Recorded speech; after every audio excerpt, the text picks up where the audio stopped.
պարոնակ Եվրոպական միության առաքելության ներկայացուցիչներ, որ այսօր այս տորթը Արեգտաս Մանուկյանի երեխան իդոր ներկայությամբ չի փչում, երազանք չի պահում, այս իշխանությունների քաղաքական պասվերն է, դուք էլ առ այս պահը նրանց աշխարհաքաղաքական հովանավորներն եք, թոթափեք ձեր վրայից այդ ամոթալի առաքելությունը, վերջ տվեք այդ ջայլամի քաղաքականությանը, ձեր գլուխը հանեք ավազից,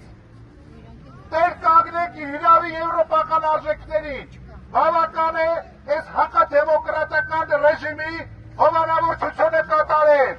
ուրեմն ազատություն բոլոր քաղաք բարտարկյալներին, ազատություն,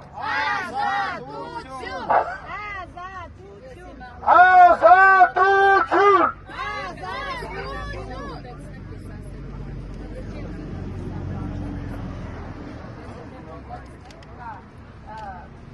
Ես ուզում եմ, մենք ուզեցինք նամակի տեսքով այս տորթը նիզներ Եվրագրասենյակին, որովհետև այս տորթին սպասում են հարյուրավոր երեխաներ, որոնց հայրերը, պապերը, մայրերը կալանքի տակ են, կամ գուցե և մայրը չեմ կարող արևնազրկված այս պահին հիշել, և ուզեցինք սա նամակի տեսքով հիշել, թող Եվրագրասենյակը այսպես նայեր ու հասկանար, որ իրենց շնորհած ջրափների շնորհիվ Հայաստանում արդարադատությունը և ժողովրդավարությունը որքան է ընկել ոտքի տակ։